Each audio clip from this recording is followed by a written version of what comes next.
கர்த்தருடைய பரிசுத்தமான நாமத்துக்கு கனமும் ஸ்தோத்திரமும் துதியும் உண்டாகும். மாஸ்க் போடாதவங்க தயவுசெய்து மாஸ்க் போட்டுக்கிறேன். நம்ம மற்றவங்க யாரும் தடையாக்க வேண்டாம். சரி, தொடர்ந்து நாம் கர்த்தருடைய வார்த்தையை தியானிக்க போகிறோம். நாம் 3வது சங்கீதத்தை வாசித்திருக்கிறோம். ஒரு காரியத்தை சொல்ல விரும்புகிறேன். உங்களுடைய ஞாபகம் இருக்கும், நாங்கள் தொடராக சில செய்திகளை கொடுத்து கொண்டு வந்த வேளையிலே எபிரேய நிருபத்தை நாம் தியானித்துக் கொண்டு வந்தோம். எத்தனை பேருக்கு ஞாபகம் இருக்குன்னு தெரியல, நடுவில் நான் வெளியே போயிட்டு அப்படி ஆச்சு. 7வது அதிகாரத்தில் அதை நிறுத்தியிருக்கோம். அப்போ 1வது வாரத்துல நான் திரும்ப எபிரேய நிருபத்தை ஆரம்பிக்க இருக்கிறேன். ஆகவே 8வது அதிகாரத்தை தரமா படிச்சுட்டு வந்தது. 1வது வாரம் எபிரேய நிருபத்தினுடைய 8வது அதிகாரத்திலே இருந்து அந்த செய்தி இருக்கும். தயவு செய்து படித்துக் கொள்வார். நாம் ஜெபிப்போம். இரக்கமும் கிருபையும் உள்ள நல்ல ஆண்டவரே, நன்றியோட நாங்கள் உண்மை துதிக்கிறோம். இப்பொழுது நாங்கள் உங்களுடைய வார்த்தைக்காய் நாங்கள் காத்திருக்கோம். நாங்கள் ஆராதிக்கிற தேவன் ஒரு கல்லல்ல மரமல்ல, எங்களோடு கூட நீர் பேசுகிற தேவன். இந்த காலை வேளையிலும் கர்த்தராகிய தேவரீர் பேசும் அடியார்களாகிய நாங்கள் அதை கேட்கட்டும். இயேசுவின் நாமத்தில் பிதாவே, ஆமென். கர்த்தருடைய நாமம் மகிமைப்படுவதா. நாம் வாசித்த இந்த சங்கீதத்தை தான் இன்னைக்கு நாம் தியானிக்க போகிறோம். இந்த சங்கீதமானது எந்த சூழ்நிலையிலே பாடப்பட்டது என்பதை இந்த சங்கீதத்தின் ஆரம்பத்திலேயே அந்த பிராக்கெட்டுக்குள்ளே சொல்லப்பட்ட அந்த வார்த்தையினாலே அது சுருக்கமாக சொல்லப்பட்டிருந்தாலும் முழுமையான சூழ்நிலை அங்கே சொல்லப்படவில்லை. வேதாகமத்தினுடைய மற்ற பகுதிகளிலே இந்த சம்பவம் நடந்ததை கொண்டு நாம் இதன் பின்னணியை அறிந்தால் மாத்திரம்தான் இந்த சங்கீதம் எப்படிப்பட்ட ஒரு ஆழமான சங்கீதம் என்று நாம் புரிந்து கொள்ள முடியும். தாவீது ராஜாவாக இருந்த வேளையிலே அவன் யுத்தத்துக்கு போக வேண்டிய காலம் வந்த பொழுது அவன் யுத்தத்துக்கு போகாதபடி அவன் அரண்மனையின் மேலே உலாவிக் கொண்டிருக்கிறான். அங்கே உலாவிக் கொண்டிருக்கிற வேளையில ஒரு ஸ்நானம் பண்ணுகிற குளிக்கிற ஒரு பெண்ணை கண்டு அவன் இன்னொருடைய மனைவியாக இருந்தும் கூட அவனோடு கூட ஒரு விபச்சார பாவத்தை அவன் செய்கிறான். அவன் அந்த விபச்சார பாவத்தை செய்தது மாத்திரம் அல்லாமல் அந்த பெண்ணுடைய கணவனாக இருக்கக்கூடிய உரியா என்ற அந்த போர் வீரனை ஒரு சதி செய்து அவனை கொலை பண்ணியுள்ளான். அவன் இறந்ததற்கு பின்பதாக இந்த பெண்ணை தனக்கு மனைவியாக அவன் ஆக்கிக் கொள்கிறான்.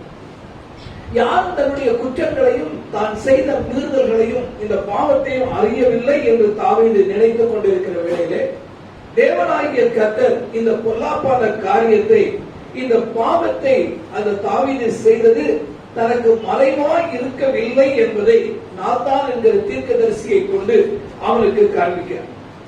இதற்கு பின்பதாக இந்த தாவீதுடைய வாழ்க்கையிலே பல விரும்பத்தகாத சம்பவங்கள் நடக்கிறது. முதலாவதாக பத்சேபாள் தாவீதுக்கு பெற்ற ஆண் பிள்ளை வியாதிப்பட்டு இறந்து போகுது. அப்ப தாவீது இந்த பத்சேபாளோடு பாவம் செய்தது மாத்திரமல்ல, இந்த பத்சேபாள் மூலமாக அவனுக்கு பிறந்த குழந்தை, ஆண் குழந்தை பிறக்கிறது. அந்த குழந்தை வியாதிப்பட்டு இறந்து போகுது. அடுத்தது தாவீதுக்கு பல மனைவிகள் இருக்கிறார்கள். அந்த தாவீதுடைய ஒரு மனைவிக்கு பிறந்த ஒரு குமாரனாகிய அம்னோன் தனக்கு சகோதரி உறவு உள்ள ஒரு பெண்ணாகிய அந்த தாமார் என்ற பெண்ணை அவன் கற்பழிக்கிறான். தாமாருடைய சொந்த சகோதரனாகிய அப்சலோம் இதற்காக இந்த அம்னோனை கொலை செய்கிறான். இதற்கு பின்பதாக இந்த அப்சலோம் தப்பி ஓடி போய் 3 ஆண்டுகள் கழித்து அவன் தேசத்துக்குள்ளே வர அனுமதிக்கப்படுகிறான். அதுவரையிலே அவன் தேசத்துக்கு வரவில்லை. அவன் தேசத்துக்குள்ளே 3 ஆண்டுகளுக்கு முன்பு வந்தாலும் 2 ஆண்டுகள் வரையிலே அவன் தாவீது என்ற தன்னுடைய தகப்பனுடைய முகத்தை பார்க்க முடியாதபடி தடுத்து வைக்கப்பட்டான். பின்பு தாவீது அவனை சேர்த்துக் கொண்டாலும் இந்த அப்சலோம் தாவீதுடைய அரசாட்சிக்கு விரோதமாக அவன் சதி செய்து மக்களை எல்லாம் தன் பக்கம் இழுத்துக் கொண்டு பார்ப்பதை பார்க்க அவன் தன்னை இழுத்துக் கொண்டு இந்த ஆட்சியை கவிழ்க்கிறான். இப்படி நடந்த சமயத்திலே இந்த அப்சலோம் பலத்து ஒரு நாளிலே தாவீது தன்னுடைய தேசத்தை விட்டு ஓடி போக வேண்டிய நிலை வருகிறது. 2 சாமுவேலின் புத்தகம் 15வது அதிகாரம் 13ஆம் 14ஆம் வசனங்களிலே இந்த காரியத்தை நாம் படிக்கிறோம். 2 சாமுவேல் 15, 13, 14 வசனங்கள் வாசிங்க. ஒருவன் தாவீதின் இடத்தில் வந்து இஸ்ரவேலில் ஒவ்வொருவருடைய இருதயமும் அப்சலோமை பற்றி போகிறது என்றான். அப்பொழுது தாவீது எருசலேமிலே தன்னிடத்தில் உள்ள தன்னுடைய எல்லா ஊழியக்காரரையும் நோக்கி, எழுந்து ஓடி போவோம், இல்லாவிட்டால் நாம் அப்சலோமுக்கு தப்ப இடமில்லை. அவன் தீவிரித்து நம்மிடத்தில் வந்து நம்மை பிடித்து நம்மேல் பொல்லாப்பு வர பண்ணி நகரத்தை பட்டயக்கட்டினால் சங்காரம் பண்ணாதபடிக்கு தீவிரமாய் புறப்படுங்கள் என்றான். இப்படித்தான் இந்த தாவீது அப்சலோமுக்கு தப்பி ஓடுகிறான். நாம் அப்சலோமுக்கு தப்பி ஓடுகையிலே அவன் பாடின சங்கீதம் என்று படிக்கிற பொழுது இந்த காரியங்களுக்கு பின்பதாகத்தான் அவன் ஓட வேண்டிய ஒரு நிலை இருக்கு. அவன் கால்நடையாக இந்த எருசலேமை விட்டு அவன் போகிறான். அந்த வேளையில பார்க்கிற பொழுது இந்த முன்பு இருந்த ராஜாவாகிய சவுலினுடைய சொந்தக்காரனா இருக்கக்கூடிய சீமேயி என்கிறவர் அவன் கற்களை வாரி இந்த தாவீது மேலே எறிந்து அவனை தூஷிக்கிறதையும் நாம் பார்க்கிறோம். இப்படிப்பட்ட ஒரு சூழ்நிலை நீங்க யோசிச்சு பாருங்க. எல்லா பக்கத்திலும் அவனுக்கு நெருக்கம் இருக்கிற இந்த சூழ்நிலையில அவனுக்கு சங்கீதம் வருமா, அழுக வருமா? அழுக. ஆனா இங்க வசனம் என்ன சொல்லுது என்று கேட்டால், தாவீது தன் குமாரன் அப்சலோமுக்கு தப்பி ஓடி போகையில் பாடின பாடலை பாடல். அப்படி யோசிச்சு பாருங்க. அதனால என்னுடைய செய்தியினுடைய தலைப்பு, எப்பக்கம் நாம் நெருக்கப்பட்டாலும் நாம் தோற்று போகிறது இல்லை. அல்லேலூயா. எப்பக்கத்தில் நாம் நெருக்கப்பட்டாலும் நாம் தோற்று போகிறது இல்லை. We have trouble all around us, but we are not defeated. அப்ப இந்த தாவீது இவ்வளவு நெருக்கத்தின் சூழ்நிலையிலும் அவனால் ஒரு பாடல் பாட முடியுதுன்னா அதுக்கான காரணம் என்ன என்பதை நாம் ஆராய்வோம். இந்த நாள்ல வாழ்க்கையில பல நெருக்கங்களை நீங்களும் நானும் குடும்பமா சந்திக்கிறோம், தனி ஆளா சந்திக்கிறோம், சபையாக சந்திக்கிறோம், தேசமாக சந்திக்கிறோம். எல்லா விதத்திலும் நாம் ஒரு நெருக்கத்தின் பாதையில போகிறோம். ஒரு பக்கத்தில் மாத்திரமல்ல, பல பக்கங்களிலே நமக்கு நெருக்கங்கள் உண்டாயிருக்கு. இந்த வேளையிலே இந்த தாவீது நமக்கு ஒரு பாடமாக நிற்கிறார். எப்படிப்பட்ட காரியங்களை இந்த தாவீது செய்ததனாலே இந்த மாதிரியான சூழ்நிலையிலும் அவனாலே நிலை நிற்க முடிந்தது என்பதை இந்த காலை வேளையிலே நாம் கற்றுக்கொள்வோமா? நம்ம கர்த்தருடைய செய்தியை கேட்கிறதுக்கு ஒரு முக்கியமான காரணம் இருக்கு. கர்த்தருடைய செய்தி என்று சொல்வது இங்க வந்திருக்கிற உங்களை குஷிப்படுத்துவதற்காக, மகிழ்விப்பதற்காக நான் சொல்லுகிற ஒரு காரியம் அல்ல. கர்த்தருடைய செய்தி, கர்த்தருடைய செய்தி என்று சொல்வது இட்ஸ் a lesson, ஒரு கல்வி, ஒரு கற்கை, அங்க ஒரு டீச்சிங் இருக்கு. அதுதான் கர்த்தருடைய செய்தி. இன்னைக்கு கர்த்தருடைய செய்தி கிறிஸ்தவ வட்டாரத்தை பல விதங்கள போய்கொண்டிருக்கிறத நம்ம பார்க்கணும். நான் முன்னே ஒரு தடவை சொல்லி, இன்னைக்கு பல கிறிஸ்தவ ஊழியக்காரங்க யாரா மாறிட்டாங்கன்னா, ஆங்கிலத்தை சொல்லுவாங்க ஸ்டாண்ட் அப் கமெடியன். கொஞ்ச நேரம் ஜனங்களை குஷிப்படுத்துறதுக்காக காமெடியா சில காரியங்களை சொல்லி அவங்களை மகிழ்விக்கிற நடிகர்களாக மாறிட்டாங்க. ஒரு கிறிஸ்தவ ஊழியக்காரருடைய செய்தி உங்களுக்கு எப்படி இருக்கணும்னு கேட்டா, என்னை படிப்பிக்கிறதாக. என்னைக்கு அந்த செய்தியில ஒரு படிப்பினை நீங்க பார்க்கலையோ, தயவு செய்து அந்த செய்திகளை விளக்குங்க. இங்க வர்ற நேரம் உங்களுக்கு பிரயோஜனம் உள்ளதா இருக்கணும்னா இங்க ஒரு பாடம் இருக்கு. இங்க அதைத்தான் நம்ம பார்க்கிறோம். தாவீதுடைய சங்கீதத்தை படித்தோம், நல்லது, நல்லா பாடியிருக்காயா அப்படின்னு சொல்லிட்டு போறதுக்கு ஒரு பாடல் அல்ல. இதுல எனக்கான பாடம் என்ன, உங்களுக்கான பாடம் என்ன, ஒவ்வொன்றாக நாம் கவனிப்போம். முதலாவது 2ஆம் வசனத்தை வாசியுங்கள். கர்த்தாவே, என் சத்துருக்கள் எவ்வளவாய் பெருகி இருக்கிறார்கள், எனக்கு விரோதமாய் எழுப்புகிறவர்கள் அநேகர். தேவனிடத்தில் அவனுக்கு ரட்சிப்பு இல்லை என்று என் ஆத்துமாவை குறித்து சொல்லுகிறவர்கள் அநேகராய் இருக்கிறார். தாவீதுடைய வாழ்க்கையில மிக மிக கீழான நிலைக்கு அவன் வந்தான் என்று நான் சொன்னேன். இந்த தாவீதுடைய நிலையை நீங்க பாருங்க.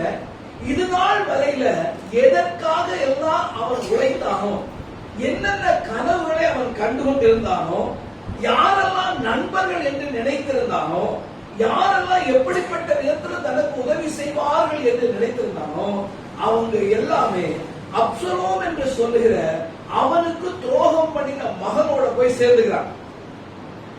அவன் இந்த நம்பிக்கை துரோகத்தை அவர்கள் செய்த வேளையிலே அப்சலோம் என்ற இந்த மகனை, அவன் செய்த தவற இந்த தாவீது மன்னித்து ஏற்றுக்கொண்டாலும் அவன் அவரை நயவஞ்சமாக அவன் அந்த ஆட்சியை விட்டு கலக்கப்பாங்க. இதெல்லாம் நீங்க வீட்டுல போய் 2 சாமுவேல் புஸ்தகம் 15, 16, 17 திரும்ப படிச்சு பாருங்க. ஒரு காரியம் நடக்கலங்க, பல காரியங்கள் அங்கே நடக்கு. ஒரு மகன் வியாதியால சாகிறான், அவனுடைய ஒரு மகள் கற்பழிக்கப்படுகிறாள், இன்னொரு மகன் கொலை செய்யப்படுகிறான், இன்னொரு மகன் அப்பாவுடைய உயிரை பறித்தாவது ஆட்சியை கைப்பற்றுவதற்கு அவன் துடிக்கிறான். தாவீதின் நகரம் என்று அவனுடைய பேராலே அழைக்கப்பட்ட அந்த எருசலேம் என்ற இடத்திலே இருந்து உயிர் தப்புவதற்காக இப்பொழுது தாவீது ஓடி போகிறான். அந்த வேளையில ஒருத்தன் கல்லறிந்து அவனை தூஷிக்கிறான். எல்லா பக்கங்களிலும் இந்த தாவீது நெருக்கப்படுது.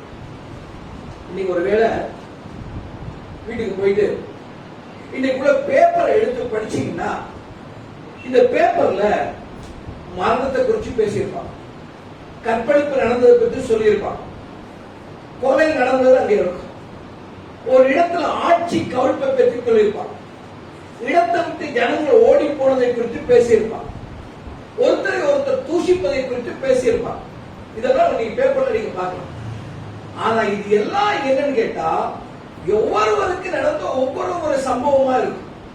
ஆனா இங்க தாவீதுடைய வாழ்க்கையில இது எல்லாமே ஒரு மனிதனாகிய தாவீதுக்கு எதிராக நடக்கும். இந்த தாவீது ஒரே ஒரு மனுஷனுக்கு எதிராக எப்பக்கத்துல அவன் நெருக்கப்படுகிற நிலை. இந்த வேளையில தான் தாவீதுடைய வாயில் இருந்து பிறந்த முதலாவது வார்த்தை என்னங்க? முதலாவது சங்கீதம் 3 என்னங்க? அவ்வளவுதான். முதலாவது எந்த வார்த்தை பிறகுது? கர்த்தாவே. ஐயோ அந்த வார்த்தை இல்ல, அழிந்து போகிறேனே அப்படின்னு வார்த்தை, என் தலை எடுத்து இப்படி ஆயிடுச்சு அந்த வார்த்தை இல்ல, ஒரே ஒரு வார்த்தை தான், கர்த்தாவே. முதலாவது நம்ம கற்றுக்கொள்ள வேண்டிய பாடம், அநேக பிரச்சனைகளுக்கு முகம் கொடுக்கையிலும் நாம் கர்த்தரை நோக்கி பார்க்க வேண்டும். கர்த்தரை நோக்கி பார்க்க வேண்டும். Encountering God while facing many troubles. ஒரு தேவனுடைய பிள்ளைகளுடைய அடையாளம் என்னன்னு கேட்டா, எல்லாம் நன்றாய் போய்கொண்டிருக்கிற வேளையில கர்த்தரை நோக்கி பார்க்கிறது அல்ல ஒரு கர்த்தருடைய பிள்ளையினுடைய சமாச்சாரம். ஒரு கர்த்தருடைய பிள்ளை யார் என்று கேட்டான்னு கேட்டா, எல்லா வேளையிலும் கர்த்தரை நோக்கி பார்க்க. அவனுடைய இன்ப நேரமா இருக்கலாம், அவனுடைய துன்ப நேரமா இருக்கலாம், அவனுடைய சாதனையின் நேரமா இருக்கலாம், அவனுடைய வேதனையின் நேரமா இருக்கலாம், அவனுடைய உயர்வின் நேரமா இருக்கலாம், அவனுடைய தாழ்வின் நேரமா இருக்கலாம், அவன் கூட்டத்தோடு இருக்கிற நேரமா இருக்கலாம், யாரும் இல்லாமல் தனிமைப்பட்ட வேலையா இருக்கும். ஆனா எல்லா வேளையிலும் ஒரு தேவனுடைய பிள்ளை யார் என்று கேட்டால் தன்னுடைய கர்த்தரை நோக்கி கூப்பிடுகிறவனா. இந்த தாவீது கர்த்தரை நோக்கி கூப்பிட்டது மாத்திரமல்ல, தனக்கு உள்ள சூழ்நிலையை கர்த்தருக்கு முன்பாக கொண்டு வருகிறான். அவன் சொன்ன எதையுமே கற்பனையாக சொல்ல, நடக்காத எதையுமே சொல்ல, அவன் உண்மையை தேவனுடைய கரத்திலே ஒப்பு கொடுக்க, கர்த்தரிடத்தில் தனக்கு இரக்கம் கிடைக்க வேண்டும் என்பதற்காக இல்லாத ஒண்ண ஊதி பெரிதாக இந்த தாவீது செய்யும். பலருடைய வேலை நம்ம பார்ப்போம், ஊதி பெருசாக்குவான். ஏன்னா அப்பதான் மற்றவங்களிடத்துல இருந்து ஏதாவது இரக்கம் கிடைக்கும், கிருபை கிடைக்கும். ஆனா இந்த தாவீது ராஜா தேவனுடைய கர்த்தருடைய சமூகத்திலே வந்து நின்று அந்த 1-2 வசனத்தை வாசிங்க. கர்த்தாவே, சத்துருக்கள் எவ்வளவாய் பெருகி இருக்கிறார்கள், எனக்கு விரோதமாய் எழுப்புகிறவர்கள் அநேகர், தேவனிடத்தில் அவனுக்கு ரட்சிப்பு இல்லை என்று என் ஆத்மாவை குறித்து சொல்லுகிறவர்கள் அநேகர். இவன் 2 காரியங்களை கர்த்தரிடத்துல சொல்லுகிறான். முதலாவது சொல்லுகிறான், எனக்கு விரோதமாய் எழுப்பி இருக்கிற சத்துருக்கள் அதிகமாய் இருக்கிறார். இரண்டாவது, தேவனிடத்திலே இவனுக்கு ரட்சிப்பு இல்லை என்று சொல்லுகிற கூட்டத்தார் அங்கே இருக்கிறார்கள் என்று அவன் சொல்லுகிறதை நாம் பார்க்கிறோம். அருமையான தேவ ஜனமே, முதலாவது நீங்க கவனிச்சு பாருங்க, இந்த தாவீதுக்கு எதிராக வந்தவர்கள் ஒரு சாதாரணமான ஒரு 5 பேர் 6 பேர், திரளான கூட்டத்தார் வருகிறார்.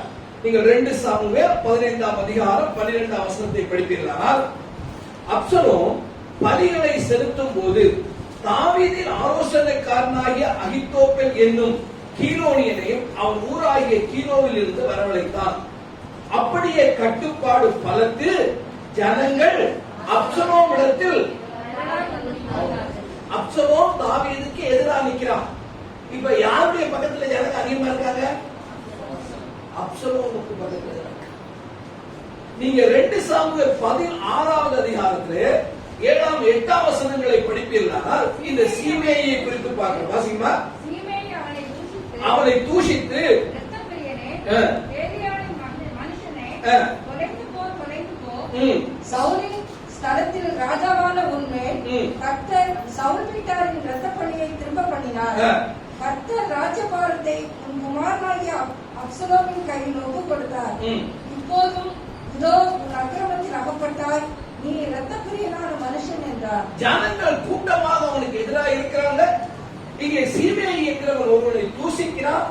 அவனுடைய சொந்த வாழ்க்கையிலும் சொல்லிக்கொள்ள அளவுக்கு எந்த நன்மை இல்லை.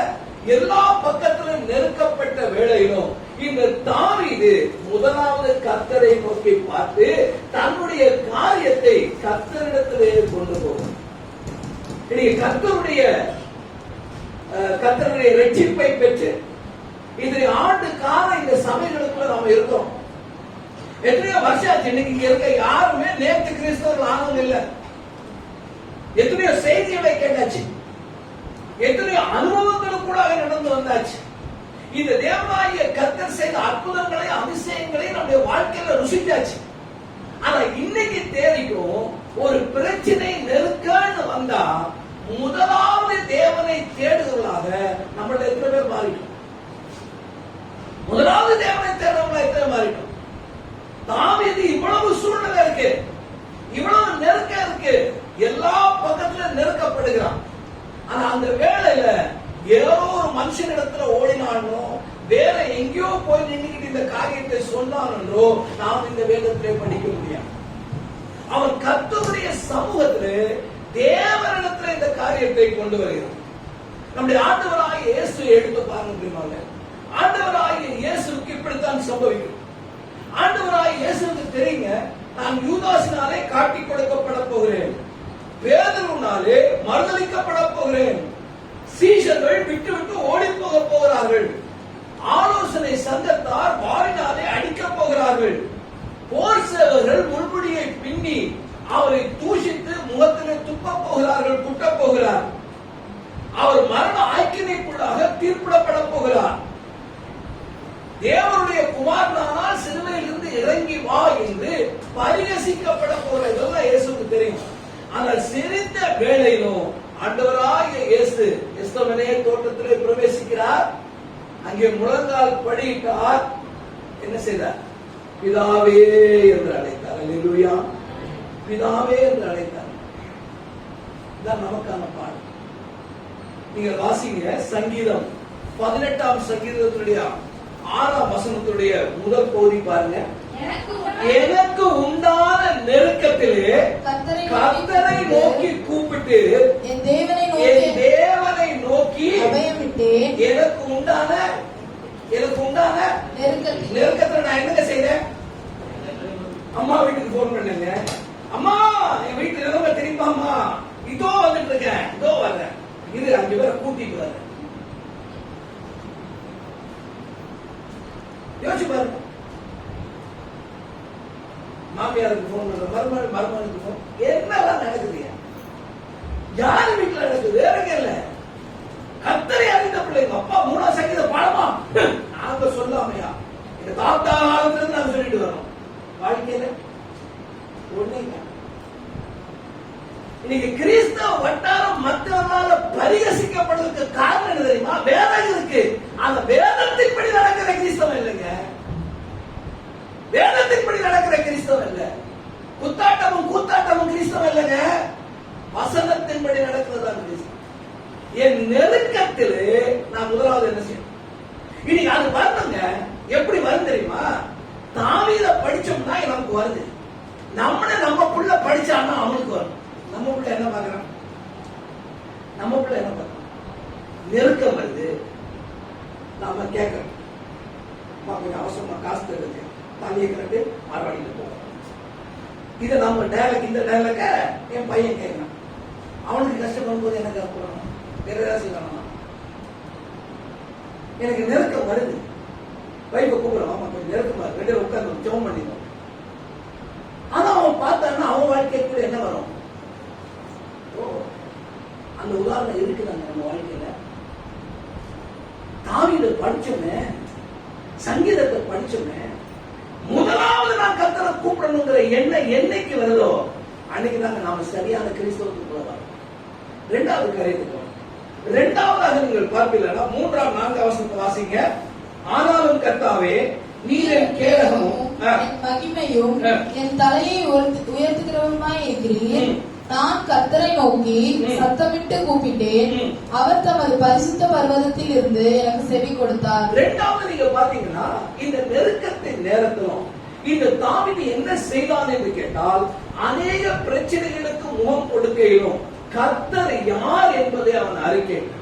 He was expounding God. தேவனை குறித்த அறிக்கையை அவன் செய்தான். அவன் சொல்றதை கவனிச்சு பாருங்க. எல்லா பக்கத்திலும் நெருக்கம் வந்த பொழுதும் தன்னுடைய கவனத்தை கர்த்தர் மேல வைத்து அவன் சொன்ன வார்த்தை முதலாவது, நீர் என்னுடைய கேடகம் என்று சொன்னான். You are my shield. ஒரு கேடகம் என்பது பாதுகாப்பின் அடையாளம். முதலாக இந்த கேடகம் என்ற வார்த்தையை நீங்க வேதத்தில் எங்க வாசிக்க முடியும்னா, ஆதியாகமம் 15ஆம் அதிகாரத்துடைய 1ஆம் வசனத்தை வாசிங்க. இந்த காரியங்கள் நடந்த பின்பு கர்த்தருடைய வார்த்தை ஆபிரகாமுக்கு தரிசனத்தில் உண்டாகி அவர், ஆபிரகாமே நீ பயப்படாதே, நான் உனக்கு கேடகமும் உனக்கு மகா பெரிய பலனுமாய் இருக்கிறேன் என்றார். இந்த கேடகத்தை பார்த்திருப்பீங்க. இந்த யுத்தத்திலே பயன்படுத்துகிற இந்த கேடகம் என்று சொல்வது 10 பேருக்கான பாதுகாப்பு கருவி கிடையாது. ஒரு கேடகத்தை வச்சுட்டு 10 பேரை நீங்க என்ன பண்ண முடியாது, பாதுகாக்க முடியாது. ஒவ்வொரு போர் வீரனுக்கும் ஒரு பாதுகாப்புக்காகத்தான் அது கொடுக்கப்பட்டிருக்கும் அந்த கேடகம். ஒவ்வொரு தனி மனிதனுக்கான பாதுகாப்பு யார் என்றால் கர்த்தராகிய தேவன் தாங்க. அதனால்தான் தாவீது சொல்கிறார், நீர் என்னுடைய கேடகம். அந்த வார்த்தையில கவனிச்சு பாருங்க. அந்த வார்த்தை எல்லாமே என் என்ற வார்த்தையில எனக்கு, யூ ஆர் மை, நீர் என்னுடையவர், நீர் என்னுடைய கேடகம். நீங்கள் சங்கீதம் 18:2 பார்ப்பீர்களானால், கர்த்தர் என் கன்மலையும் என் கோட்டையும் என் இரட்சகரும் என் தேவனும் நான் நம்பி இருக்கிற என் துருகமும் என் கேடகமும் என் இரட்சணிய கொம்பும் என் உயர்ந்த அடைக்கலுமாய் இருக்கிறார். சங்கீதம் 28:7 பாருங்க. கர்த்தர் என் பெலனும் என் கேடகமும் இருக்கிறார். என் இருதயம் அவரை நம்பி இருந்தது, நான் சகாயம் பெற்றேன், ஆகையால் என் இருதயம் களி கூறுகிறது. அவர் தேவனாகிய கர்த்தரை தன்னுடைய பாதுகாப்பாக அவன் பார்க்கிறான். இரண்டாவதாக நீங்க பாத்தீங்கன்னா அவன் சொல்லுகிறான், நீர் என்னுடைய மகிமை, you are my glory. இந்த தாவீதுக்கு ஒரு மகிமை இருந்தது. வாசிங்க 1 சாமுவேலின் புத்தகம் 18ஆம் அதிகாரத்துடைய 7ஆம் வசனத்தை பாருங்க. அந்த ஸ்திரீகள் ஆடி பாடுகையில் சவுல் கொன்றது 1000, தாவீது கொன்றது 10000 என்று முறையாக பாடினார். அவர் இந்த தாவீதை புகழ்ந்து ஒரு பெண்கள் பாடல் பாடுகிறார். அவன் யுத்தத்துல ஜெயிச்சிட்டு வந்த பிறகு இந்த பாடல் பாடுறார். அப்ப இந்த மகிமை தாவீதுக்கு யாராலே வந்தது? 2 சாமுவேல் 7ஆம் அதிகாரம் 8ஆம் 9ஆம் வசனங்கள் பாருங்க. இப்போதும் நீ என் தாசனாகிய தாவீதை நோக்கி சேனைகளின் கர்த்தர் சொல்லுகிறது என்னவென்றால், நீ இஸ்ரவேல் என்கிற என் ஜனங்களுக்கு அதிபதியா இருக்கும்படி ஆடுகளின் பின்னே நடந்த உன்னை நான் ஆட்டு மந்தையை விட்டு எடுத்து நீ போன எவ்விடத்திலும் உன்னோட இருந்து உன் சத்துருக்களை எல்லாம் உனக்கு முன்பாக நிர்மூலமாக்கி பூமியில் இருக்கிற பெரியோர்களின் நாமத்திற்கு ஒத்த பெரிய நாமத்தை எனக்கு உண்டாக்கினேன். அப்ப நீங்க யோசிச்சு பாருங்க, இந்த தாவீதுக்கு ஆடுகளின் பின்னாய் திரிந்த ஒருவருக்கு ஜனங்கள் அவனை குறித்து பாட்டு பாடுற அளவுக்கு மகிமை உண்டாக்கினது யாரால உண்டாச்சு? தேவனால உண்டாச்சு. அதனால அவன் சொன்னா இந்த மகிமை கர்த்தரால் வந்தது. அல்லேலூயா. நீங்க யோசிச்சு பாருங்க, நீங்க ஒவ்வொருவரும் வாழ்க்கையை யோசிச்சு பாருங்க. இன்னைக்கு நீங்க பெற்றிருக்கிற மரியாதை, இன்னைக்கு நீங்க பெற்றிருக்கிற உயர்வு, இன்னைக்கு நீங்க பெற்றிருக்கிற நல்ல பெயர், இதெல்லாம் யாரால வந்ததுங்க? யாரால வந்தது? சொல்லுங்க சத்தமா. டவுட் இல்ல தானே? டவுட் இல்ல தானே? HCF வேலை செய்யறதால வந்தாமா? கம்பெனியில வேலை செஞ்சதால வந்ததுங்களா? உங்களுக்கு பின்னாடி இருக்க டிகிரியால வருதா? யோசிச்சு பாருங்க. இது தாவீதுக்கு ஒண்ணு தெரியுங்க, நான் இன்னைக்கு துரத்தப்பட்டாலும் எனக்கு ஒரு மகிமையான தேவன் இருக்கிறார், என்னை மகிமைப்படுத்தின ஒரு தேவன் இருக்கிறார். நீங்க வாசிச்சு பாருங்க, 3வது நம்ம பார்க்கும் பொழுது அவர் சொல்லுகிறார், இந்த தேவன் யார் தெரியுமா? என்னுடைய தலையை உயர்த்துகிறவர். Is a lifter of my head. என்னுடைய தலையை உயர்த்துகிறார். எப்பதான் மனுஷங்க தலையை தொங்க போட்டு வருவாங்க? அவங்களுக்கு அவமானங்கள் வரும்போது, அவங்க வாழ்க்கையில அவங்க அவமானம் வரும்போது அவங்க தலையை தொங்க போடுவாங்க. இந்த தாவீதை குறித்து நம்ம பார்த்தோம்.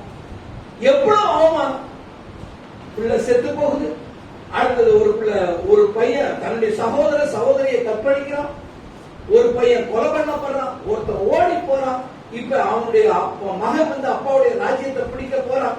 இனிமேல் இவனுக்கு என்னையா இருக்கு மரியாதை இந்த ஊர்ல? இனிமே இவன் ஒரு ராஜான்னு சொல்லிக்க ஏதாவது தகுதி இருக்குமா?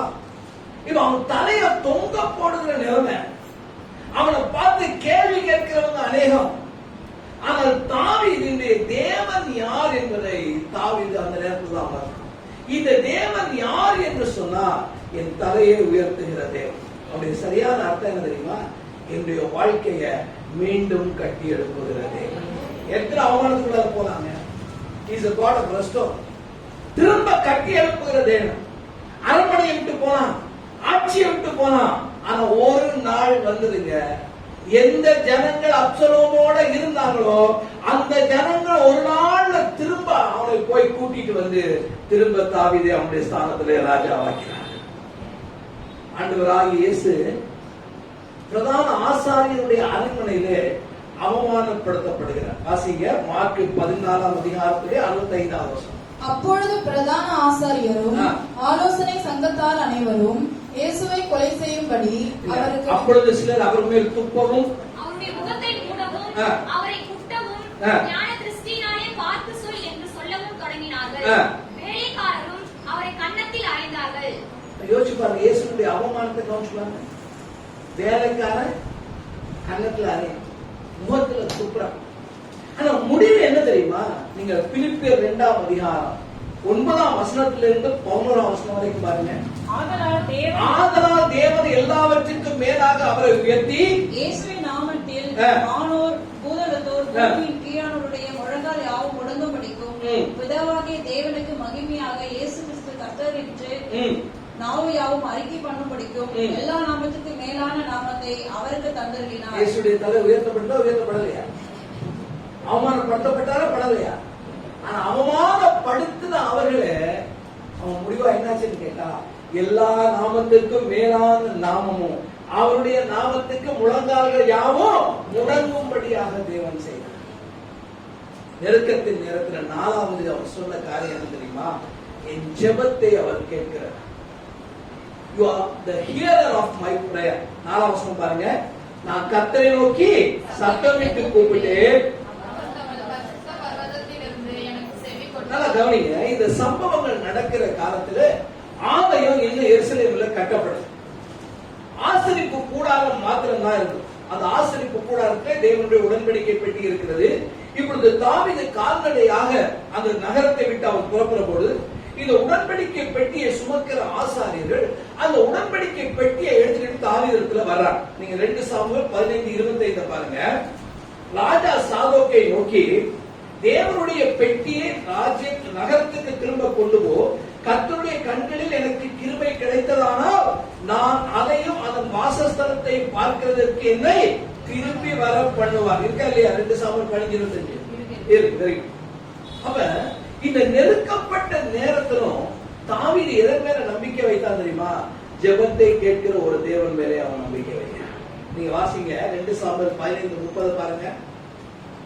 தாவீது தன் முகத்தை மூடி பெருங்காலால் நடந்து அழுது கொண்டு ஒலிவ மலையின் மேல் ஏறி போறான்.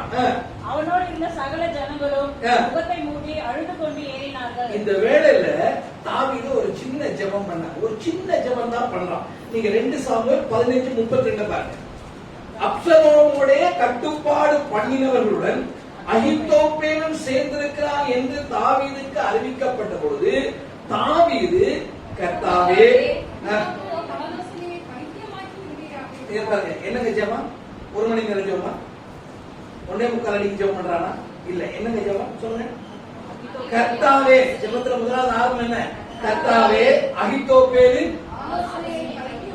இப்ப தேவன் எங்க அந்த ஜெபத்தை கேட்டார்னா 2 சாமுவேல் 17ஆம் அதிகாரம் 14ஆம் வசனம் பாருங்க. அப்பொழுது அப்சலோமும் இஸ்ரவேல் மனுஷர் அனைவரும் அகித்தோப்பேலின் ஆலோசனையை பார்க்கிறோம். இப்படி கர்த்தர் பொல்லாப்பை வரப்பண்ணும் பொருட்டே அகித்தோப்பேலின் நல்ல ஆலோசனையை அபத்தமாக்குறதற்கு கர்த்தர் கட்டளையிட்டார். ஆமென். கர்த்தர் ஜெபத்தை கேட்கிறவரா கேட்கலையா? கேட்கிறவரா கேட்கலையா? இந்த நெருக்கத்தின் நேரத்திலையும் அவன் செய்த காரியத்தை நீங்க பாருங்க. அந்த காரியத்திலே தேவனை குறித்து அவன் பார்க்க. இந்த தேவன் யாரா இருந்தார், இந்த தேவன் எப்படிப்பட்டவரா இருந்தார் என்பதை அவன் சொல்றான். அவருடைய கேடகமாய் இருந்தார், என்னுடைய தலையை உயர்த்துகிற தேவனாய் இருந்தார், என்னுடைய மகிமையாக இருந்தார், என்னுடைய ஜெபத்தை கேட்கிற தேவனாய். எந்த சூழ்நிலையில சொல்றான்? எல்லாம் நல்லா இருக்கு, எல்லாரும் சுத்தமா இருக்காங்க, வீட்டுல பிள்ளைங்களாம் ஒரு பிரச்சனை இல்ல, பிள்ளைங்களால பிரச்சனை இல்ல, தேசத்துல பிரச்சனை இல்ல, அப்போ உட்கார்ந்து அங்க பாட்டு பாடிக்கிட்டு நான் சொல்லிட்டு இருக்கிறேன். எப்போதும் சொல்லுகிறான். எந்த நேரத்துல நீங்க கர்த்தரை நோக்கி இந்த காரியத்தை சொல்ல போறீங்க? அவரின் கேடகம்னு எப்ப சொல்லணும் தெரியுமா? பாதுகாப்பு இல்லாத சூழ்நிலையில் சொல்லணும். என் ஜெபத்தை கேட்கிறவர்ங்கிறத எப்ப சொல்லணும் தெரியுமா? எல்லா பக்கத்திலும் நெருக்கிற வேலையில சொல்லணும். அவர் உனக்கு கொடுத்த மகிமை எப்பொழுதும் அவர் காக்க வல்லவராக இருக்கிறார். 3வது காரியத்தை கவனிங்க. இந்த சங்கீதத்தில் நான் படிக்கிற 3வது பாடம் நீங்க 5ஆம் 6ஆம் வசனத்தை பாருங்க. நான் படுத்து நித்திரை செய்தேன். இப்ப படுத்துறாதீங்க யாரும். விழித்துக் கொண்டே கர்த்தர் என்னை தாங்குகிறார். எனக்கு விரோதமாக சுற்றிலும் படையெடுத்து வருகிற 10,000 பேருக்கும் நான் பயப்படேன். 3வது நாம இங்க என்ன பார்க்கிறோம்? அநேக பிரச்சனைகளுக்கு முகம் கொடுக்கையிலும் கர்த்தர் கொடுக்கிற சமாதானத்தை அவன் அனுபவிக்கிறான். ஆச்சரியமா இருக்கு. Experiencing God's peace while facing many troubles. நீங்க முடியுமா? இந்த வசனத்துல கவனிங்க. எந்த நிலைமையில தாவீது இருந்தான்னு சொல்லி நம்ம பார்த்தோம். இப்ப தாவீது எங்க இருக்கிறான்னு பார்த்தா வனாந்திரத்துல கெபிகள்ல தங்கி இருக்கான்.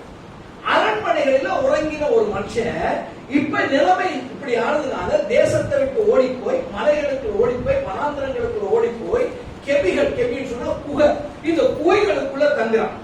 தெரியுமா? இந்த ஓடி போகிற வேளையில அவனுக்கு ஒரு பெரிய பிரச்சனை இருக்கு. ஒவ்வொரு நாளும் ஒவ்வொரு இடத்துல போய் படுக்கணும். ஏன்னா என்ன ஆயிரும்? தொடர்ந்து ஒரு இடத்துல படுத்தா என்ன ஆயிரும்? எதிரி அடிக்கல இங்கதான் இருக்கிறான்னு தெரிஞ்சு வந்து தாக்கிறோம். இன்னைக்கு நைட்டு படுத்த இடத்துல நாளைக்கு நைட்டு படுக்க முடியாது. இன்னைக்கு காலையில இருந்த இடத்துல இன்னைக்கு அடுத்த நாள் காலையில இருக்க முடியாது. இப்படி சுத்தி கொண்டே இருக்க வேண்டிய நிலைமை.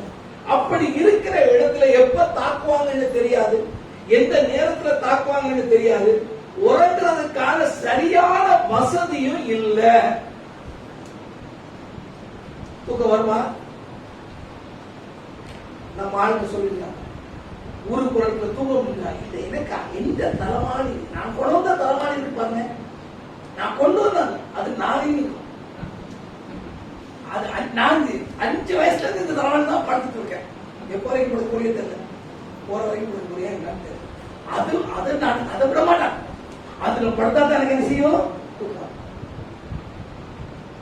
நம்ம நிலைமை எடுத்து நம்ம என்ன பண்றோம்? கொஞ்சம் ஒரு இடம் மாற்றம் வந்துருச்சு, தூங்க முடியும். நம்ம பலருக்கு அந்த அனுபவம் இருக்கும். இது பெருமையா சொல்லணும்னு இருக்கு. எனக்கு இந்த இடத்துல படுத்தா தான் தூக்கம் வரும், இந்த பாய் போட்டா தான் எனக்கு தூக்கம் வரும், இப்படி படுத்தா தான் எனக்கு தூக்கம் வரும். தாவீது இந்த வசனத்தை நல்லா கவனிச்சு பாருங்க. அவன் கர்த்தரை நோக்கி கூப்பிட்டான்னு பாருங்க. கர்த்தரை நோக்கி கூப்பிட்டு இந்த சூழ்நிலையில அவன் அறிக்கையிட்டு விட்டு, தேவன் என்னுடைய கேடகமாக இருக்கிறார், ஜெபத்தை கேட்கிறவராய் இருக்கிறார், தலையை தூக்குறவராய் இருக்கிறார், இது எல்லாத்தையும் சொல்லிட்டு அவன் படுத்து போயிட்டான். தூங்கி எழுந்தான். வசனம் நல்லா கவனிச்சீங்களா? நான் நித்திரை செய்தேன், பாதியில விழிச்சு கொள்ளல. விழித்துக் கொண்டேன்னு எப்ப? நல்லா தூங்கி எழுந்திருச்சு காலையில எழுப்பி அவன் சொல்லுகிறான், நான் நல்லா தூங்கினேன். ஏன் தெரியுமா? கர்த்தர் என்னை வீட்டுல பக்கத்துல தாங்க படுத்திருப்பாங்க, நாம படுக்க முடியாதபடி குறைஞ்சு விட்டுட்டு இருப்பாங்க, நாம தான் முடிச்சிருப்போம். காலையில எழுப்பி எனக்கு சரியான தூக்கம் இல்லைன்னு சொல்லுவாங்க பாருங்க. உனக்கா எனக்கா? இங்க தாவீது நிலைமை இவ்வளவு நெருக்கத்தில் அவன் தூங்கி எழுந்து சொல்கிறான், கர்த்தர் எனக்கு தாங்கினார், எனக்கு விரோதமாய் சுற்றிலும் படை எடுத்து வருகிற பயப்படே. இதுதான் தேவன் கொடுக்கிற சமாதானம். எப்ப உண்மையா தேவனுடைய சமாதானத்தை அனுபவிக்கிறோம் தெரியுமா? எல்லா நெருக்கத்தின் மத்தியில். வாசிங்க பிலிப்பியர் 4ஆம் அதிகாரம் 6ஆம் 7ஆம். நீங்கள் ஒன்றுக்கும் கவலைப்படாமல் எல்லாவற்றையும் குறித்து உங்கள் விண்ணப்பங்களை ஸ்தோத்திரத்தோடு கூடிய ஜெபத்தினாலும் வேண்டுதலினாலும் தேவனுக்கு தெரியப்படுத்துங்கள். அப்பொழுது எல்லா புத்திக்கும் மேலான தேவ சமாதானம் உங்கள் இருதயங்களையும் உங்கள் சிந்தைகளையும் கிறிஸ்து இயேசுவுக்குள்ளாக காத்துக்கொள்ளும். அப்ப முதலாவது நிபந்தனை என்னங்க? ஒன்றுக்கும் எல்லா கவலையும் வச்சுட்டு நீங்க ஜெபம் பண்ணுங்க. கர்த்தர் மேல் பாதத்தை வைத்து விடு எல்லாம் சொல்லியாச்சு. அப்புறம் அந்த பாதத்தோடய படுக்க போனா என்ன? நான் ஏன் இவ்வளவு அவ்வளவு தூங்கினாங்க நான் யோசிப்பேன். காலையில எழுப்பி கூட என்னோட விசுவாச அறிக்கையை செய்யலாம். நான் 10,000 பேருக்கு பயப்படுறேன், கர்த்தர் என்னை தாங்குகிறார். ஏன் தெரியுமா? அவன் சரியான ஜெபத்தை செய்ய, அடையாள ஜெபம் இல்ல. நீங்க பாருங்க, ஆண்டவராகிய இயேசு நல்ல ஒரு உதாரணம். மார்க்கு 4ஆம் அதிகாரம் 37-38 வரைக்கும் வாசிங்க. அப்பொழுது பலத்த சுழல் காற்று உண்டாகி படகு நிரம்பத்தக்கதாக அலைகள் அதிமேல் மோதிச்சு. கப்பலின் பின்னணியத்தில் அவர் தலையணையை வைத்து நித்திரையாய் இருந்தார். அவர்கள் அவரை எழுப்பி, போதகரே, நாங்கள் மடித்து போகிறது உமக்கு கவலை இல்லையா என்றார்கள். எப்படி இருக்கு? ஆண்டவருக்கு தலைவாணி வச்சு படுத்துருக்காரு. எப்ப? கப்பல் புயல்ல மாட்டோம். இதுதாங்க. நீங்க வீட்டுல போய் பாருங்க, அப்போஸ்தலர் 12ஆம் அதிகாரம் 5-7 வரைக்கும் பேதுரு எப்படி தூங்கினாரு? சிறைச்சாலையில 2 காவலர்கள் சங்கிலியில கட்டி போட்டு அவங்க கூட படுத்துக்கிறாரு. தூதன் கூட வந்துட்டான். அங்க எல்லாம் ஒளியா பிரகாசிக்குது. அப்பவே எழுந்திருக்கவே இல்லை. வசந்த பிரச்சனைனா தூதன் போய் விழாவுல 2 விட்டு எந்திரியான்னு எழுப்புற அளவுக்கு தூங்குறான். எங்க? சிறைச்சாலை. நம்ம கட்டில தான் படுத்துக்கிறோம், தூங்குவோம். இது தாவீது ஏன் இந்த சமாதானத்தை அனுபவித்தான் தெரியுமா? இந்த தேவன் எனக்கு சமாதானம் தருகிறவரும் என்னை நிம்மதியாக தூங்க பண்ணுகிறவன் விசுவாசித்தான். நீங்க வாசிச்சு பாருங்க, லேவியர் 26:6 நீங்கள் கவனிப்பீர்களானால், தேசத்தில் சமாதானம் கட்டளையிடுவேன், தத்தளிக்க பண்ணுவார் இல்லாமல் படுத்துக் கொள்வீர்கள், துஷ்ட மிருகங்கள் தேசத்தில் நாதபடிக்கு ஒழியப்படுவேன், பட்டயம் உங்கள் தேசத்திலே உலாவது இல்லை என்ற கர்த்தருடைய வாக்கு தத்தத்தை அவன் விசுவாசித்தான். அதனாலதான் அவன் திரும்ப 55ஆம் சங்கீதத்தை எழுதின வேளையிலே 55ஆம் சங்கீதம் 18ஆம் வசனத்துல அவன் என்ன சொல்கிறான்? என்னோடு எதிர்த்தார்கள், அவரோ எனக்கு நேரிட்ட போரை நீக்கி என் ஆத்மாவை சமாதானத்துடன் மீட்டு விட்டார். 4வது காரியத்தை நீங்க கவனிங்க. அநேக பிரச்சனையில முகம் கொடுக்கும் பொழுதும் கர்த்தருடைய விடுதலையில அவன் he was enjoying God's deliverance. நீங்க கவனிச்சு பாருங்க, அந்த 7ஆம் வசனத்தையும் 8ஆம் வசனத்துடைய முதலையும் பாருங்க. கர்த்தாவே எழுந்தருளும், என் தேவனே என்னை ரட்சியும், நீர் என் பகைஞர் எல்லாரையும் தாடையிலே அடித்து துன்மார்க்கருடைய பற்களை தகர்த்து போட்டீர். அப்ப நல்லா கவனிச்சு பாருங்க.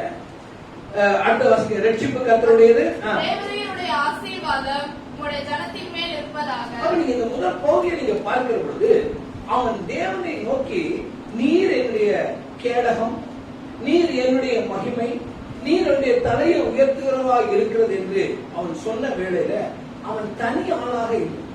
அவனை நம்பி ஒரு திரளான கூட்டத்தார் அவனோட கூட இன்னும் தங்கி இருக்கு. இந்த தாவீது யூத ஜனங்களுக்கு ராஜா. இந்த ஜனங்களுடைய வாழ்க்கைக்கு அவன் பொறுப்பு கூற வேண்டும். இன்னைக்கு அப்சலோமுடைய கூட்டத்தார் வந்து இவங்களை அழித்து போட்டாங்கன்னா அந்த பழியை யார் சுமக்க வேண்டி வரும்? தாவீது தான் சுமக்க வேண்டி வரும். இதை உணர்ந்தவராக அவன் கர்த்தரை நோக்கி விண்ணப்பிக்கிறான். ஆண்டவரே நீர் எழும்பும் என்று கேட்டான். தேவனே என்னை ரட்சியும் என்று கேட்டான். 1ஆம் வசனத்துல ஏராளமான சத்துருக்கள் என்று பார்க்க, 2ஆம் வசனத்துல அவனை ரட்சிக்கிறதற்கு தேவன் அவனை ரட்சிக்க மாட்டார் என்று ஏளனமாய் பேசுகிற ஆட்களை நம்ம பார்க்க, இவர்கள் மத்தியிலே அவன் கர்த்தரை விசுவாசித்தது மாத்திரமல்ல, ஆண்டவர் கொடுக்கிற அந்த விடுதலையை அவன் உணர்ந்து சொன்னான். ஆண்டவரே எழுந்தருளும், என்னை ரட்சி, ரைஸ் அண்ட் சேவ் மீ என்று கேட்டான். எந்த நம்பிக்கையில் அவன் சொன்னான்னு கேட்டீங்கன்னா, நான் எல்லா முயற்சியும் செய்து பார்த்தேன், ஒன்னும் ஒர்க் அவுட் ஆகல, ஆகவே கடைசியா நீதான் ஆண்டவரே தஞ்சம், எழும்பும் என்று அவன் சொல்ல. இன்னைக்கு நாம கத்தரை எப்ப எழுப்போம் தெரியுமா? நம்ம வேலையெல்லாம் முடிச்சு எல்லாம் ட்ரை பண்ணி இனிமேல் கடனே கிடைக்காது, ஒருவேளை நம்ம கடன் தர மாட்டான், பேங்க்ல லோன் தர மாட்டான், ஒண்ணுமே நடக்காதுன்னு ஜெபம் பண்ணி பார்ப்போம். இங்க தாவீது அப்படி இல்லை. இந்த தாவீது எப்ப செய்தான் என்று கேட்டா, இந்த தேவன் ரட்சிப்பு அவருடையது என்று அவன் உணர்ந்தான். ரட்சிப்பு யாருடையது? ரட்சிப்பு யாருடையதுங்க? கர்த்தருடைய. வாசிங்க ஏசாயா 43ஆம் அதிகாரத்திலே 11ஆம் வசனம். நானே கர்த்தர், என்னை இல்லாமல் ரட்சகர் இல்லை. எரேமியா 8:23 குன்றுகளையோ திரளான மலைகளையும் நம்பி இருக்கிறது விருதா என்பது மெய். இஸ்ரவேலின் ரட்சிப்பு எங்கள் தேவனாகிய கர்த்தருக்குள் இருப்பது என்பது மெய்யே. இப்ப தாவீது எதை நம்பலன்னு கேட்டா, அவன் தன்னுடைய திறமைகள் மேல எந்த நம்பிக்கையை வைக்க, ரட்சிக்க வல்லமை உள்ள தேவனை மாத்திரம் அவன் நோக்கி பார்த்தான். இதைத்தான் எபிரேயர் 5ஆம் அதிகாரத்துல 7ஆம் வசனத்துல நான் வாசிக்கிறோம். வாசிங்க. தம்மை மரணத்தினின்று ரட்சிக்க வல்லமை உள்ளவரை நோக்கி பலத்த சத்தத்தோடும் கண்ணீரோடும் விண்ணப்பம் பண்ணி வேண்டுதல் செய்து தமக்கு உண்டான பயபக்தி நிமித்தம் கேட்கப்பட்டு. ஆண்டவராகிய இயேசுவை குறித்து படிக்கும் பொழுது ரட்சிக்க வல்லமை உள்ளவரை நோக்கி பார்த்தார் என்று பார்த்தோம். ஏன்னா அவர் எப்ப இருக்காரு? பூமியில இருக்கிறவர். அதை நோக்கி பார்த்தாருன்னு வாசிக்க. ஏன் தெரியுமா? இந்த தாவீதுக்கு இயேசுவுக்கு அவர்களுக்கு இருந்த நம்பிக்கை என்ன தெரியுமா? தேவன் மாத்திரம் எழுந்தருளுவானா என்ன நடக்கும்னு அவங்களுக்கு தெரியும். வாசிக்குமா? ஏசாயா தீர்க்கதரிசன புத்தகம் 68:1-2. சங்கீதம் 68:1-2. தேவன் எழுந்தருளுவார். தேவன் எழுந்தருளுவார். அவருடைய சத்துருக்கள் சிதறுண்டு அவரை பகைக்கிறவர்கள் அவருக்கு முன்பாக ஓடி போவார்கள். புகை பறக்கடிக்கப்படுவது போல அவர்களை பறக்கடிப்பி மெழுகு அக்கினிக்கு முன் உருகுவது போல துன்மார்க்கர் தேவனுக்கு முன் அழிவார்கள். யோசிச்சு பாருங்க. இந்த தாவீது இத்தனையோ யுத்த அனுபவத்தை பெற்றவன், யுத்த வீரன். சிறு வயது முதல்ல அவன் யுத்தம் செய்ய ஆரம்பிச்சான்னு பார்த்து கோலியாத்தையும் அடிச்சவன், பெலிஸ்தர்ல கொன்று ஒழிச்சவன். இப்ப தன்னுடைய வீரத்தை நம்பினானா? இல்ல. தன்னுடைய அனுபவத்தை நம்பினானா? இத்தனை வருஷம் நான் ராஜாவா இருக்கேன், எத்தனை பேரை நான் பண்ணி பார்த்திருப்பேன், அதையும் நம்ப. தன்னோடு இருக்க ஜனங்களை நம்பினானா? இல்லவே.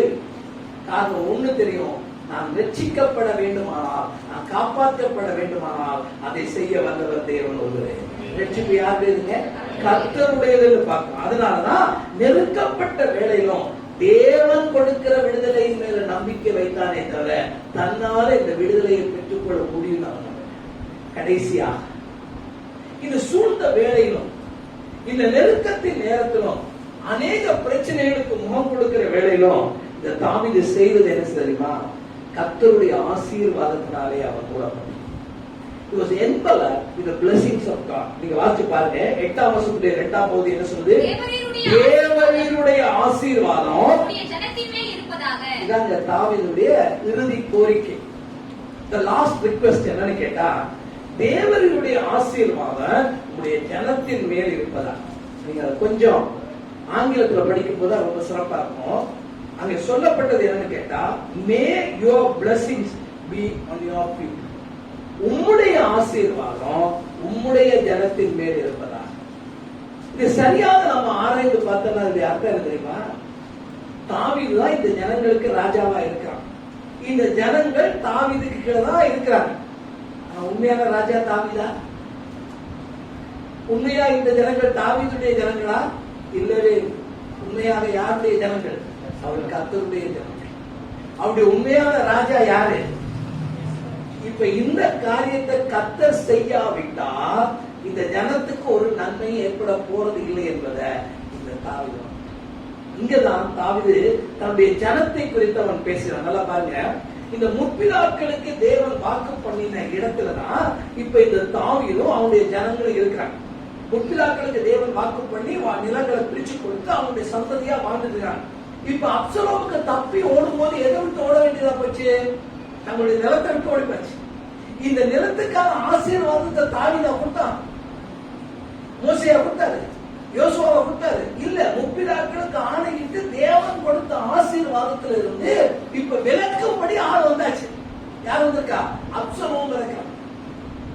இப்ப தாவீதுடைய விண்ணப்பம் என்னன்னு கேட்டா, உங்களுடைய ஆசீர்வாதத்தினாலே நீர் ஆசீர்வதிக்க வேண்டும். வாசிங்க இதைத்தான் என்னாகமத்தின் புஸ்தகம் 6ஆம் அதிகாரம் 22 இருந்து 27 வரைக்கும் நம்ம வாசிக்கிறோம். பின்னும் கர்த்தர் மோசேயை நோக்கி, நீ ஆரோனோடும் அவன் குமாரரோடும் சொல்ல வேண்டியது என்னவென்றால், நீங்கள் இஸ்ரவேல் புத்திரரை ஆசீர்வதிக்கும் போது அவர்களை பார்த்து சொல்ல வேண்டியதாவது, கர்த்தர் உன்னை ஆசீர்வதித்து உன்னை காக்க கடவர்.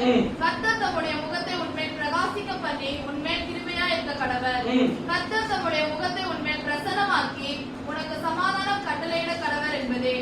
இவ்விதமாய் அவர்களின் நாமத்தை இஸ்ரவேல் புத்திரர் மேல் கூற கடவார்கள். அப்பொழுது நான் அவர்களை ஆசீர்வதிப்பேன் என்று சொல்லினார். அப்ப ஆசீர்வாதத்தை கொடுக்கிறவர் தாவீதா? இல்ல இப்ப மாத்தி வந்திருக்காரு அப்சலோம் அவரா? இல்ல அதுக்கு பின்னாடி வரப்போற எந்த ராஜாக்கள் சொன்னாங்களா? இல்ல. நீங்க வசனங்களா பாருங்க. இந்த வசனங்களை யாருடைய வார்த்தையை கொண்டு அந்த ஆசீர்வாதத்தை சொன்னார்கள்? தேவனாகிய கர்த்தருடைய ஆசீர்வாதம். அதனால தாவீது திரும்ப கெஞ்சுகிறார் ஆண்டவரை பார்த்து, ஆண்டவரை தயவு செய்து உம்முடைய ஆசீர்வாதத்தை உம்முடைய ஜனத்தின் மேல வையுங்க. ஏன்னா ரட்சிப்பு கர்த்தருடையது மாத்திரமல்ல, ஆசீர்வாதமும் கர்த்தருடையது. அல்லேலூயா. தாவீது ஒன்று அறிந்திருந்தான், தானும் தன்னுடைய ஜனங்களும் அநேக பிரச்சனைகளுக்கு முகம் கொடுக்கிற வேளையில சோர்ந்து போகாமல் இருக்க வேண்டுமானால் தேவன் ஆசீர்வதித்தால் மாத்திரமே இந்த சோர்வில் இருந்து அவர் தர முடியும். அருமையான தேவனுடைய ஜனமே, இந்த சங்கீதத்துடைய 2ஆம் வசனம், 4ஆம் வசனம், 8ஆம் வசனம், அதன் முடிவுல பிராக்கெட்டுக்குள்ள என்ன வார்த்தை போட்டிருக்கு? சேலா. இந்த சேலா என்றால் என்னன்னு கேட்டா, நீங்க இதுவரை வாசித்ததை நிறுத்தி என்ன வாசித்தீர்கள் என்பதை சிந்தித்து தொடர்ந்து போங்கள் என்ற 3 இடங்கள்ல பார்த்தோம். இன்னைக்கு நாமும் நிறுத்தி இந்த சங்கீதத்தை தியானித்தா தாவீது இடத்துல 5 காரியங்களை நம்ம பார்க்கணும். முதலாவது, அநேக பிரச்சனைகளுக்கு முகம் கொடுக்கையிலும் தாவீது கர்த்தரை நோக்கி பார்த்தார். 2வது, கர்த்தர் யார் என்பதை அறிந்தது மாத்திரமல்ல, அதை அறிக்கையிடவும் செய்வார். 3வது, கர்த்தர் தனக்கு கொடுக்கிற சமாதானத்தை நெருக்கத்தின் நேரத்திலும் அவன் அனுபவித்தான். 4வது, கர்த்தர் கொடுக்கிற விடுதலையிலே அவன் மகிழ்ந்தான்.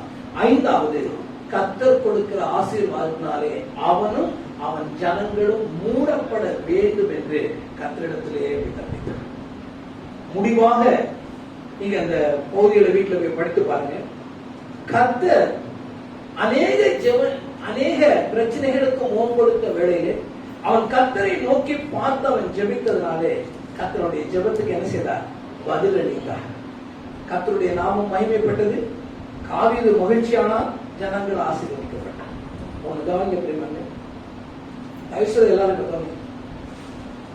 கர்த்தர் நாம செய்கிற உண்மையான ஜெபத்திற்கு ஒரு பதிலை தரும் பொழுது எப்பவுமே இந்த 3 காரியம் தான் நடக்கும். முதலாவது என்ன ஆகும் தெரியுமா? ஒரு ஜெபத்துக்கு பதில் வரும் பொழுது கர்த்தருடைய நாமம் மகிமைப்படும். 2வது, ஜெபித்த கர்த்தருடைய பிள்ளைகள் ஊழியக்காரர்களுக்கு மகிழ்ச்சி உண்டாகும். 3வது, கர்த்தரின் ஜனங்கள் ஆசீர்வதிக்கப்படுவார்கள்.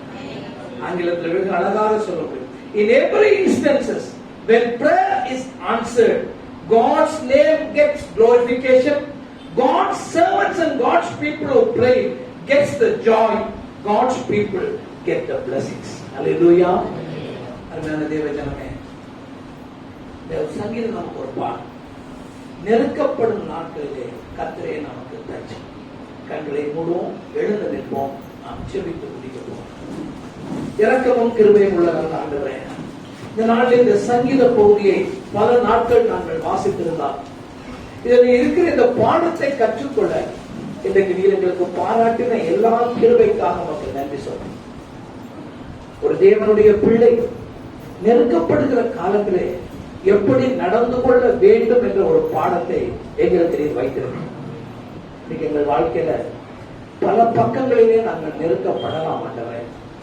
உம்முடைய பிள்ளையாக நாங்கள் நிற்க வேண்டுமானால், உமக்கு சாட்சி உள்ளவர்களாக நாங்கள் நிற்க வேண்டுமானால், இயேசுவே எங்கள் தேவன் என்று அறிக்கையிட்டவர்களாக நாங்கள் நிற்க வேண்டுமானால், ரட்சிப்பு கர்த்தருடையது என்று உறுதியாய் நம்பின பிள்ளைகளாய் நாங்கள் நிற்க வேண்டுமானால், இந்த தாவீது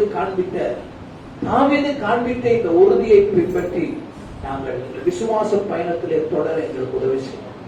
இந்த நாளில் இந்த இடத்துல வந்திருக்கிற ஒவ்வொருவரையும் அடியான் உடைய கருத்தில் ஒப்புக் கொடுக்கிறேன். கர்த்தாவே, அவருடைய சொந்த வாழ்க்கையிலும் குடும்ப வாழ்க்கையிலும் அவங்க எவ்வளவு நெருக்கத்துக்குள்ள போறாங்க என்று எனக்கு தெரியாதாங்க. ஆனால் என்னை காண்கிற ஒரு தேவன் உண்டு, எங்களை காண்கிற ஒரு தேவன் உண்டு, எங்கள் நிலை அறிகிற ஒரு தேவன் உண்டு. அந்த தேவனிடத்திலே எனக்கு சமாதானம் இருக்காது, அந்த தேவனிடத்தில் எனக்கு விடுதலை இருக்கிறது, அந்த தேவன் என்னுடைய கேடகமாக இருக்கிறார், அந்த தேவனுடைய தலையை உயர்த்துகிறவராக இருக்கிறார், அந்த தேவன் நெருக்கத்தின் நாளிலும் என் ஜெபத்தை கேட்கிறவராக இருக்கிறார். இந்த விசுவாசத்தோடு இந்த நாளிலே நாங்கள் இந்த இடத்திலிருந்து கடந்து போகிறோம். தேவ கிருபை ஒவ்வொரு பிள்ளைகளையும் சூழ்ந்து கொள்ளணும். விசேஷமாக ஆண்டவரே, இந்த தேசத்துக்காக நாங்கள் ஜெபிக்கிறோம். இந்த தேசத்தை ஆட்டிக்கொண்டிருக்கிற இந்த கொரோனா வியாதிகள் வெகு சீக்கிரத்தில் தேவர்களுக்கு விடுதலை பெறப்போவதற்காக நாங்கள் உங்களை ஸ்தோத்திரிக்கிறோம். நெருக்கப்பட்ட வேளைகளிலே கர்த்தாவே, உலகத்தின் ஜனங்கள் நம்பிக்கை இல்லாத வார்த்தைகளை பேசுகிற பொழுது ஆண்டவரே, சங்கீதத்தை அறிந்தலாம், சங்கீதத்தை தியானித்தலாம், சந்தித்தை கற்றுக்கொண்ட நாங்களும் கூட ஆண்டவரே அப்படிப்பட்ட வார்த்தைகளை பேசிவிடாதபடி நம்பிக்கையின் தேவனை நோக்கி பார்த்து அவரிடத்திலே கர்த்தாவே என்று கூப்பிட்டு அவரை நோக்கி ஜெபித்து ஆண்டவரே, எல்லா நெருக்கத்திலும் எப்பக்கத்திலும் நெருக்கப்பட்டாலும் நாங்கள் சோர்ந்து போகிறது இல்லை, நாங்கள் மடிந்து போகிறது இல்லை, நாங்கள் எழுந்து நிமிர்ந்து நிற்போம் என்று தைரியம் கொண்டு சொல்லத்தக்கதாக எங்கள் விசுவாச அறிக்கைகள் மாற உதவி செய்யும். உடைய தயவுள்ள கரம் ஒவ்வொரு பிள்ளைகள் மேலே இறங்கட்டும். இந்த வாரத்துக்கு தேவையான அப்பமும் தண்ணீரும் அவர்களுக்கு ஆசீர்வதிக்கப்பட்டது. வியாதிகளுக்கு அவருடைய குடும்பங்கள் விலக்கப்பட்டிருக்கட்டும். கையின் பிரயாசங்கள் ஆசீர்வதிக்கப்பட்டிருக்கும். எந்த நன்மைக்காக இந்த பிள்ளைகள் காத்திருக்கிறார்களோ அந்த நன்மை இந்த வாரத்திலே கிடைக்கும்படி கர்த்தர் கிருபை செய்யும். வேலைக்காய் காத்திருக்கிற பிள்ளைகள், அந்த அழைப்புக்காய் காத்திருக்கிற பிள்ளைகளுக்கு அந்த அழைப்பு இந்த வாரத்திலே கிடைக்க கர்த்தர் உதவி செய்யும். உயர்வுக்காய் காத்திருக்க பிள்ளைகளுக்கு உயர்வு உண்டாகும். கற்பத்துக்காய் காத்திருக்க பிள்ளைகளுடைய கற்பத்தின் கனிகள் ஆசீர்வதிக்கப்படும்படியாய் நாங்கள் ஜெபிக்கிறோம். இப்படி அன்பின் கரம் ஒரு விஷயம் கூட பூர்ணமாக இறங்கி ஒவ்வொருவர் மேலும் தங்கி தாவரித்து பூர்ண கிருபையினாலே ஆண்டவரே எல்லாரையும் நடத்தும்படி அடியான் ஜெபிக்கிறோம். விசேஷமாய் கூடிய காரணக்காக ஜெபிக்கிறோம். வெகு சீக்கிரத்தில் ஆண்டவரே எல்லா வியாதிகளுக்கு குணத்தை உண்டாகும். ஆண்டவரே, அந்த புண்கள் மறையும்படியாக தயவு செய்ய அந்த புண்கள் வெகு சீக்கிரத்தில் மறையும்படியாக என்னுடைய தழும்புகளால் குணமாக்கும்படி நாங்கள் ஜெபிக்கிறோம். பூர்ண கிருபை தாங்க இயேசுவின் மூலமே ஜெபிக்கிறோம். ஜீவனுள்ள நல்ல பிதாவே, என் ஆத்துமாவே கர்த்தரை ஸ்தோத்திரி, என்னோடுமே பிரசன்னாமத்தை ஸ்தோத்திரி, என் ஆத்துமாவே கர்த்தரை ஸ்தோத்திரி, அவர் செய்த சகவாதங்களை மறவாதே. ஆமென். நம்முடைய கர்த்தராகிய இயேசு கிறிஸ்துவின் கிருபையும் பிதாவாகிய தேவனுடைய அன்பும் பரிசுத்த ஆவியானவரின் அந்யோன்ய ஐக்கியமும் சமாதானமும் சுகமும் சந்தோஷமும் நம் அனைவரோடும் சகல பரிசுத்தவான்களோடும் கூட இருப்பதாக. ஆமென். ஆமென். Praise the Lord. கர்த்தர் உங்களை ஆசீர்வதிப்பார். கர்த்தர் உங்களோடு இருப்பார்.